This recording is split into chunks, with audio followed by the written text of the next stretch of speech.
చంద్రన్న బీమా దాన్ని ఇప్పుడు కీలకమైనటువంటి నిర్ణయం తీసుకున్నారు. 10 లక్షల రూపాయలకి పెంచుతా నిర్ణయం ఇది త్వరలో తీసుకురాబోతున్నారు. చంద్రన్న బీమా కింద 10 లక్షలు ఇస్తామని ఎన్నికల హామీకి కట్టుబడి ఉన్నామని, త్వరలోనే దీన్ని అమల్లోకి తీసుకొస్తామని చంద్రబాబు నాయుడు ప్రకటించారు. కార్మికులకే కాకుండా ఉపాధి హామీ, వ్యవసాయ కూలీలు, ఇతర వర్గాలకు కూడా బీమా అందించేలా పథకాన్ని రూపొందించాలని అధికారులను ఆదేశించారు. డ్వాక్రా సంఘాల ద్వారా ప్రమాద బీమా కార్యక్రమాన్ని పక్కాగా అమలు చేస్తామని స్పష్టం చేశారు. ఏదైతే కార్మిక ఫ్యాక్టరీలు, బాయిలర్లు, ఈఎస్ఐ విభాగాల మీద నిర్వహించిన సమీక్షలో సీఎం మాట్లాడుతూ కార్మికులకు అండగా నిలిచేందుకు తెలుగుదేశం పార్టీ ప్రభుత్వంలో ప్రారంభించిన చంద్రన్న బీమాను గత వైకాపా ప్రభుత్వం నిర్వీర్యం చేసింది.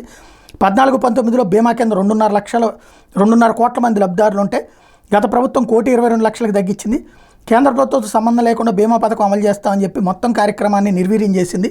తెలుగుదేశం పార్టీ ప్రభుత్వ సహజ మరణాలకు 2 లక్షలు, ప్రమాద మరణాలకు 5 లక్షలు ఇస్తే వైకాపా ప్రభుత్వం సహజ మరణాలకు 1,00,000 ఇచ్చి చేతులు దులిపేసుకుందని విమర్శించారు. ఇప్పుడు అది 10 లక్షలు చేయమని చెప్పి ఆదేశించారు.